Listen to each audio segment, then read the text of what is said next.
Welcome to the Ducks Unlimited podcast, the only podcast about all things waterfowl. From hunting insights to science-based discussions about ducks, geese, and issues affecting waterfowl and wetlands conservation in North America, we bring the resource to you. The DU Podcast with your host, Dr. Mike Brazier. Today, we have the start of another multi-part series. The topic of this discussion takes us to the Pacific Northwest, and we're going to be discussing goose populations of that region and some of the harvest and conservation efforts that surround that group of birds. Now, this series, we're probably going to have 3 episodes related to this. It's not formally part of our waterfowl harvest series that we have been releasing, but it is definitely complementary to those, and we think it's going to be a nice addition to this season. So we certainly hope you enjoy it. There are some sort of harvest complexities or uniquenesses that we're going to address. We'll also talk about how the goose populations of that region factor into some of Ducks Unlimited's conservation efforts. And so we'll see where this conversation takes us. But to help me with this first episode is Kelly Warren, a regional biologist for Western Oregon with Ducks Unlimited. Kelly, welcome to the podcast. Hey, thank you. Let's start out with you giving an introduction of yourself, your personal and professional background, and basically what qualifies you to talk about Pacific Northwest geese. Got it. I live just outside of Willamette, Oregon with my wife, Mallory, and daughter, Shaylee. I went to undergrad at Linfield College and then got my master's of environmental management at Portland State. And during my master's, my focus was game management and policy. And that was I wrote my master's on geese and spent 3 years up on the White Delta in Alaska. In addition to that work, I did assist ODF&W. I had a great opportunity to collaborate with ODF&W and WFW on putting together a goose identification guide to geese of the Willamette Valley and Lower Columbia River. In Oregon, you're required to take a goose test in order to hunt geese because there are some geese with lower populations than others that need to be protected. So hunters are responsible for identifying and differentiating between those different subspecies. And over the years, as a hunter and a biologist, I have worked on assisting hunters with education and outreach and learning how to identify between those different subspecies. And then, of course, I did all of the undergrad work of caller surveys and identifying those birds in the field and gathering data as well. And you, when did you come to Ducks Unlimited and talk to us a bit about what you do for the organization? Sure. So I came to Ducks Unlimited in August of 2018. And before that, I actually worked for different state, federal, and I even worked for a tribal agency. So got a nice diversity of different organizations I worked with. Now for DU, I am involved in identifying projects with a lot of our partners. That includes state, federal, and non-governmental organizations, as well as tribal. We have a plethora of different tribal opportunities on the coast and in the Willamette Valley in Oregon. Our goal is to manage water and manage wetlands, as well as assist our partners in reaching their goals. Kelly, I want to go back just a minute to clarify a couple of acronyms that you used. I quickly was able to decipher them in my mind, but I know what it is we're going to be talking about. So I just want to make sure that our listeners, all our listeners, especially those in the East that may be unfamiliar with some of what we're going to talk about today, and I would probably throw myself into that category for the most part. But OD, I'm not even going to be able to piece together the right letters. But Oregon and Washington, their game and fish departments. What were those acronyms? I just want to make sure that people know those are the agencies you were referring to. Absolutely no. Since I use those on a daily basis, sometimes I forget that people aren't familiar with them. Oregon Department of Fish and Wildlife and Washington Department of Fish and Wildlife. Okay. And those are key partners in this discussion. So a couple more things here. I want to give you credit for coming to us in the Ducks Unlimited podcast with this idea, the idea for this session, this series, as it's going to turn out being. Today, you and I are going to introduce this topic with respect to the different species and subspecies of geese that inhabit the Pacific Northwest and some of the harvest issues or harvest uniquenesses around those geese. But then the neat aspect of this particular series is that our next episodes will feature key partners in the management of goose populations out there, and that being the wildlife or waterfowl biologists for each of those states, Kyle Spraggins with Washington and Brandon Rishus with Oregon. So we look forward to having them on as a follow-up to help us dig into more of the details about the harvest management complexities. And maybe complexities isn't the right word. They probably would correct me on that, so I'll go ahead and correct myself. But some of the harvest management necessities with respect to those populations out there. And so you've been kind enough to join us here, again, giving you credit for the idea of this discussion.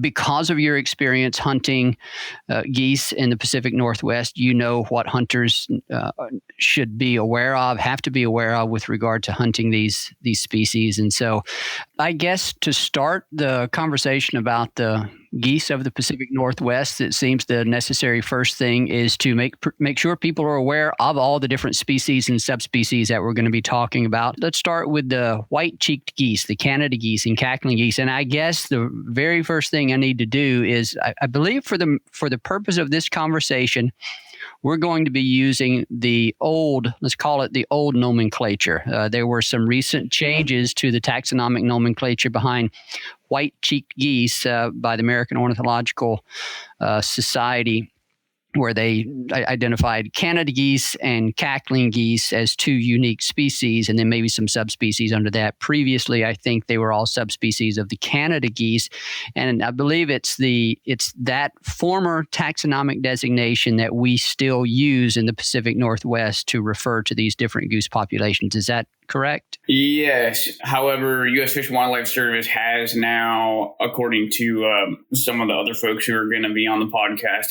has accepted those changes as well. But I'll go ahead and do a breakdown of what those different subspecies are. But yes, in 2004, the Ornithological Society made new designations for 4 subspecies of Canada geese and lumped them under cacklers. So those subspecies are cacklers, Hutchinsons, Aleutians, and Taverners. And a lot of people use cackler kind of broadly, but in this specific case, in the Pacific Northwest, we're talking about minima, which breeds on the Waikiki Delta in winters in Washington, Oregon, and California. So that is the Pacific Northwest version of what we're going to be talking about when we say cackler.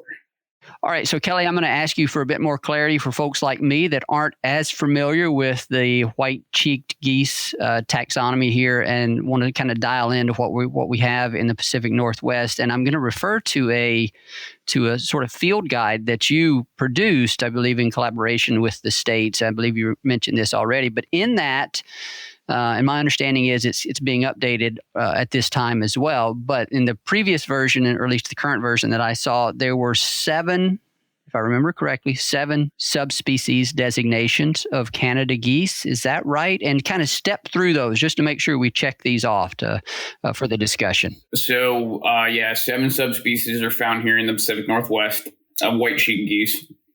And those are cacklers, Aleutians, Taverners, Lesser, Dusky, Vancouver, and Western. And so that leaves 4 additional subspecies that are found elsewhere in the U.S. Okay, Kelly, let's sort of zero in on the subspecies of those. Which of those 7 are really most important for hunters to be aware of? And you're in our this conversation here is going to take on more of a sort of what the hunter needs to know type of conversation. We'll get into some of the more management details with Kyle and Brandon, but from a hunter perspective, we got 7 subspecies. Do I need to be able to identify each of those subspecies in order to ensure that I remain legal? Which are the ones are most important to be aware of, and how does all that kind of break down from the perspective of a hunter? Sure. So, and when I actually discussed the 7 subspecies, I said them in order of size. So you have cacklers, which are about the size of a mallard, Aleutians, which are slightly larger, and taverners, which are even slightly larger. And then lessers and duskies. Lessers and duskies are in many cases about the same size. Duskies are slightly larger, but a lot darker in general. In Vancouver and Westerns are big and light and easy to identify. In general, a good rule of thumb for people that might be learning to identify these birds in the field while hunting, if you're going to be able to identify a cackler and harvest those successfully, there's a very big differentiation between a cackler and a dusky, probably somewhere between 6 and 7 pounds difference. So as far as telling them in the field, knowing what cacklers are and being able to identify those is a really good starting point for hunters in the Pacific Northwest. Taverners and lessers are kind of the ones that you start to, medium-sized geese in general, you're going to be starting to really need to learn and differentiate between what those birds sound like, look like, and especially in different light. In the Pacific Northwest, we are not sunny every day. So in a dark light, we have oftentimes you're looking at a silhouette. So there's a lot of different identification that you're going to have to, identification parameters that you're going to have to use in order to identify these birds. And when you get into the medium-sized geese, that's definitely where there's a much finer line than if you were just to stick with cacklers or westerns. We could talk about each of those subspecies in great detail if we wanted to, but we want to kind of get to one of the most important issues here. And so as a hunter, you can't just go out and shoot any white-cheeked geese that you see and not have something to worry about. There's a certain subspecies. If you actually go back in time, the Aleutian goose was the one that had some restrictions on it at one time, but it's now one of the harvestable subspecies. But in today's era, there is another subspecies that is the focus of a lot of the harvest management efforts, and that's the Dusky Canada goose. So talk a bit about it, Kelly, because that's going to, that's going to be a big part of our discussion with Brandon and Kyle, but it's also a big part of what hunters need to be aware of when they go afield in Oregon and Washington in pursuit of geese. So talk about the Dusky, if you could. So the Dusky Canada goose, as I said earlier, always had a historically low population. At their highest, I believe, was in kind of in the 50s, 60s, maybe part of the 70s, but they were never a population like a lot of the Arctic geese in hundreds of thousands.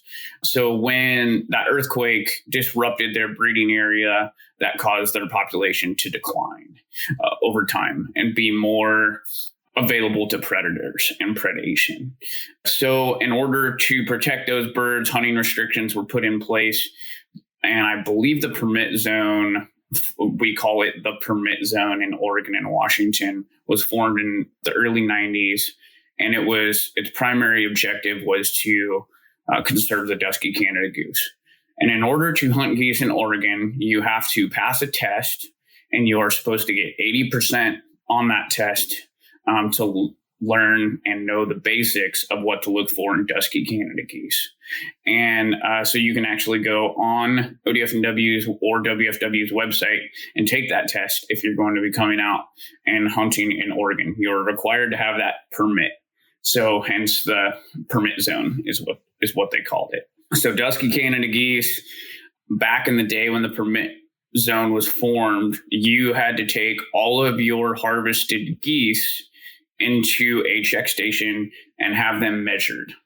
And they measured culmen length, bill length, they measured tarsus length, and they actually measured different color, because Dusky Canada geese are larger, darker, and in general seem to have identification characteristics that fall within certain parameters.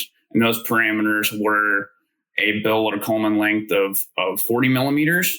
And the tarsus length, I cannot remember offhand what the tarsus length of Duskies typically is or what they were using. But the darkness, it had to be a 5 or under in the Munsell soil color chart. in order to be a dusky. And the tarsus is basically the leg. The leg, yes. Okay, so when you go to the check, this is one of the other things we wanted to talk about is how the hunting regulations around duskies have changed. We'll touch on this generally, and again, we'll follow up with Kyle and Brandon in a bit more detail, but talk about how those harvest regulations changed. You talked about how hunters had to take their geese to a check station. What happened if they were identified as having harvested a dusky back then, and where are we now? How have harvest regulations changed for that subspecies? Yeah, good question. If a dusky was identified in the check station, your permit was punched and you were invalidated for hunting geese the rest of the year, and you had to retake the test over in order to hunt geese the following season. I believe about 5 years ago or 4 years ago, we went to duskies are illegal. Yes, so you are not allowed to harvest duskies in the field. And if so, you will be issued a ticket. However, of course, there's a lot of things that rely on that. So there needs to be law enforcement, et cetera. So as a hunter, you've been pursuing these geese all your life. How did that change affect you? I guess the first thing I wanted to say, we've referred to the test that you have to take. It's a species identification test. You have to demonstrate your ability to identify what is a dusky and what is not a dusky, right? Correct. Do you have to be able to identify every other subspecies, or is the key part of that test a demonstration of your ability to identify duskies such that you can effectively avoid the harvest of them? The test does actually have specific questions on other geese as well. So you need to know the general characteristics of all 7 subspecies that are found in this region. And that will help differentiate between duskies in the field. So how that changed hunting in the field for me was you have to be you have to be careful in general. And once you learn duskies, it really is not that hard to differentiate between them. There is definitely some behavior characteristics and some other characteristics that assist you in identifying them, especially compared to the smaller subspecies. But raising the stakes on making them illegal definitely makes people more cautious in harvesting not only duskies, but those medium-sized geese. Kelly, I want to transition here in just a minute to talk about the other geese species in the Pacific Northwest outside the white-cheeked geese. Is there anything else? We'll talk here in a minute about different areas where people find geese, where the geese are most abundant there in the region. But with respect to hunting regulations, so again, from a general hunter perspective around white-cheeked geese, is there anything else of importance that we need to leave our listeners with here? Having a mental checklist. If you're going to hunt geese here in the Pacific Northwest, you need a mental checklist in place in order to make sure that you're not harvesting duskies. So, what does the bird sound like on the approach? Is there a distinct break between the black neck and the chest color? And if there is not a distinct break, that may indicate a dusky Canada goose. Is it a small, medium, or large goose? Make sure that other birds are clear of your intended target that you have 100% identified. And then know what birds look like in different light. And refuges and other places where geese frequent and are less stressed and are up close is a really good place to learn those. There is no substitute for learning the different subspecies than being in the field. And how much growing up did you rely on, and would you advise other people that are just getting into this to rely on other people, find fellow hunters to serve as a mentor in your identification of these geese? Absolutely key. And I had a mentor that definitely helped me understand kind of those mental checklists. And hunting geese can be exciting. So sometimes, if you have a whole flock coming in, it's too hard to concentrate on one. Well, you better concentrate on one, because sometimes these geese are in mixed flocks, and that can be your goose season. This is a question I wanted to ask before we left this discussion. Which subspecies is most likely to be confused with the dusky? Taverners or lessers are the medium-sized geese, and lessers, especially some of the different populations that winter here, they have darker traits as well. In nature, there is no fine line. And so obviously there are going to be subspecies that overlap with other subspecies. And in that case, lessers definitely can overlap with Duskies as far as those identification features that I talked about that they look for in the check stations: bill length, culmen length, color, and tarsus length. Kelly, I think we'll move on from our discussion of white-cheeked geese, of the Canada geese and those subspecies. Let's talk a minute about the other geese species that are found in those states, snow geese and white fronts. And perhaps just a personal question to start with this: which do you prefer, the Canada goose hunting or the greater white fronts or snow, or do you try not to discriminate among the three? In the Willamette Valley, you kind of, whatever comes in is kind of what you get. Really, there's only a couple different areas in Oregon where you can target snow geese, and that's over on the Columbia Basin, and then on Sauvie's Island. We're definitely seeing increases in winter populations of snow geese. So in the future, that may change. But as far as targeting particular subspecies, with how large the population of white fronts is, about 10 years ago, we did see kind of a slight increase in white fronts. And, we were worried that maybe that was going to be like the cackler, where in 1993 and 1994, we got a huge influx of cackling Canada geese, or in the new ornithological change, the cackling goose. Yeah. But we never really saw a big influx of white fronts. So targeting them in Western Oregon is something that really isn't there. But you can go to other places in Oregon and target them on the east side as well. So Klamath Falls, Columbia Basin, there seems to be a few more. Columbia Basin, not as much, but Klamath Falls in the spring, on the spring migration back. Kelly, that's a great segue to one of the things I wanted to ask you is, for those people that may not be as familiar with waterfowl habitats and the regions in those two states where those habitats occur, such as myself, describe that a bit for us. Where are we likely? And I know you've kind of already introduced that, but you may even have to kind of help us draw a mental picture of those two states, and specifically where within those states we're talking about, and what are some of the key habitats that waterfowl, that the geese are exploiting in those areas. And of course, agricultural change can definitely change a lot of different goose movements and things like that. I'll actually start out with the Dusky. Dusky, we have 7 subspecies in the Willamette Valley. Duskies typically are kind of loners. There are cases where they will interact with other subspecies, but Duskies definitely like to be by themselves. They're not voracious feeders. They'll kind of stand in one spot, in a field. What is kind of funny is cacklers are the opposite. They're kind of the annoying little cousin. They'll land with Duskies, and the Duskies oftentimes will get up and leave. Other subspecies don't really tolerate cacklers as well. So Duskies like water and row crops. Cacklers like grass, open places, and large, they'll get together in large numbers. There has been a shift in some agriculture that has limited the amount of grass seed in the valley, and that has definitely changed some distribution of those birds up and down the Willamette Valley.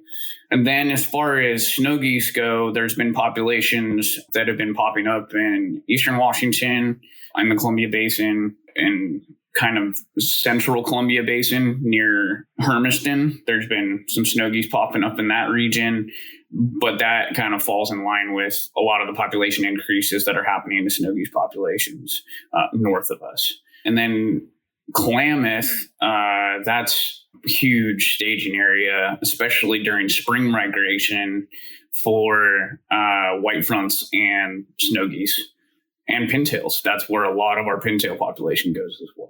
Yeah, and so Klamath is, and we've had some discussions about it already on our podcast. It's in southern Oregon, and some of these other areas are up along the Oregon-Washington border, right? This is the Columbia River that separates the two states there? It is. It's the Columbia River that separates the two states from the ocean all the way up, and then it actually separates Washington and Idaho into Canada. And then the Willamette Valley is where relative? Is the majority of it in Washington or Oregon, or how does it work through that area? Yeah, so Willamette Valley's in Oregon, and it is between the Coast Range and the Cascades. So those two mountain ranges lies the Willamette Valley, and it has always been a big agricultural area. Which do you consider, I don't know if you'll have I don't know if there's a real answer to this, but which do you consider to be more popular in the region, the Canada goose and cackling goose hunting, or the white fronts and the snow geese, or does it just depend on where you are? I think it kind of depends on where you are. And to be perfectly honest, there's a lot of people that don't want to put up with permits and things like that and don't hunt Canada geese because of that. They would prefer to not deal with that permit. So maybe they'll head east a couple times a year where they don't have those constricted regulations. Okay. And so that permit zone, you probably already said this, but it's in that Willamette and Columbia River Valley area, right? It is in the Willamette Valley all the way over to the coast. Duskies do winter on the Oregon coast. And then it goes up into Southwest Washington as well. So there's definitely, it's in both states. There are areas that there are maps that show where those areas are and what is considered that permit zone. Well, one thing that I definitely want to leave folks with here is that if you are going to hunt geese, the Canada and cackling geese in Washington or Oregon, make sure you understand the regulations. Go to the websites of those respective state agencies. Obviously, you're going to do that because you're going to have to pass those identification tests and get the permits. But yes, make sure you do all of your research there. And so, Brandon, is the field guide that we referenced earlier available? Is it linked on those sites as well, or would people have to go to a different location to find it? Yeah, no, there's a PDF on both ODF&W and WFW that you can find that field guide, and that's start. But like I said, you got to get into the field. But if you live in a different state, that's a good starting point for learning the basics. Kelly, let's move now into a discussion about some of the habitat conservation that's put in place for some of these birds with regard to private land or public land. What can you tell us about what's available or what's provided to help support these populations of geese? Sure. So in Oregon, a lot of the public areas, the National Wildlife Refuges and WMAs are specifically refuge for Dusky Canada geese, especially the Willamette Valley Complex and the Oregon Coastal Complex refuges are specific to hold Dusky Canada geese there, as well as other geese. And the reason for that is kind of twofold: to keep Duskies from going off the refuge and potentially having some sort of risk or threat of getting shot or predated. And number two, to keep geese on those refuges from depredating on agricultural crops surrounding those refuges. And then with hunting opportunities, the majority of the hunting opportunities are on private lands. And so forming relationships and that mentor factor that you talked about earlier is critical in order to get hunting opportunities in what is I refer to as the permit zone. And then from Ducks Unlimited's conservation efforts, do any of our programs out there, do any of our projects provide a direct emphasis on management of these geese, or how do we factor the needs of geese into some of our conservation planning and some of our programs out there? What can you tell me about that? Sure. So Dusky Canada geese are dependent on, as I said earlier, the refuges, the WMAs, and also duck clubs for roosting. And many of the projects that we focus on are on WMAs, refuges, and it's all improvement of wetland habitats.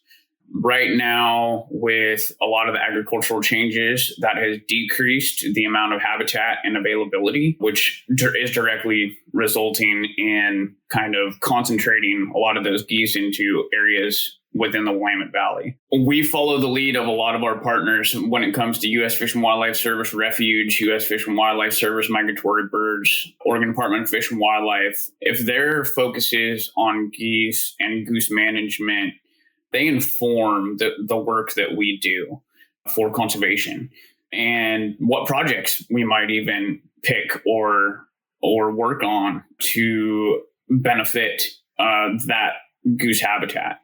An example of that is we're currently working on a project on the Oregon coast that benefits Aleutians and Duskies, where we are looking at design and project delivery for providing pasture habitat as well as working lands and water on a landscape on the Oregon coast on Nestucca National Wildlife Refuge to ensure that Aleutians and Dusky Canada geese have that habitat.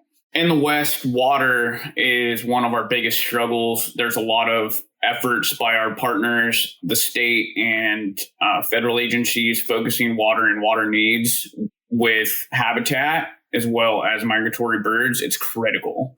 So our conservation focuses, goals, and objectives are centered around making sure that we don't lose those wetland habitats that are currently there. If we can improve them, we would like to do that. And that will assist not only geese, but all migratory and water birds, as well as other wildlife and fish. Fish is a big one in the Pacific Northwest. So it is a good balance to provide all biodiversity with water. Kelly, I think that's going to wrap it up for us here on this episode. This has been a great introduction to geese of the Pacific Northwest, and certainly from a hunter perspective, sharing the information that they need to be aware of. And also, I'm quite certain that people in the eastern U.S. or east of the Rockies that are not as familiar with goose populations in that region and some of the challenges that they present to hunters, the permit zones, the identification tests that people have to take before they can hunt in those areas, is likely unknown to many of us over here. So I certainly appreciated learning about that from a general population and hunter perspective. We'll look forward to our next episodes with Brandon and Kyle, where they will talk with us in a bit more detail about how these different populations of geese, the subspecies of geese, are managed at the flyway level, and we'll even kind of take a bit of a reflection on how those things may have changed through the years. But we look forward to them diving into the details on some of those things and why they make the decisions that we have today. So, thank you for your part in this series of episodes, Kelly, and I look forward to catching up with you again in the future. Thank you. A special thanks to our guest on today's episode, Kelly Warren, regional biologist in Western Oregon for Ducks Unlimited. We thank him for sharing with us his information and knowledge and experience on white-cheeked geese and all geese in the Pacific Northwest. We thank our producer, Clay Baird, for the work that he does on this podcast and getting these edited and out to you. And to you, the listener, we thank you for your time, and we thank you for your support, passion, and commitment to wetlands and waterfowl conservation. Thank you for listening to this episode of the DU Podcast. Be sure to rate, review, and subscribe to the show, and visit www.ducks.org/DU Podcast for resources based on today's topics, as well as access to more episodes. Opinions expressed by guests do not necessarily reflect those of Ducks Unlimited. Until next time, stay tuned to the Ducks.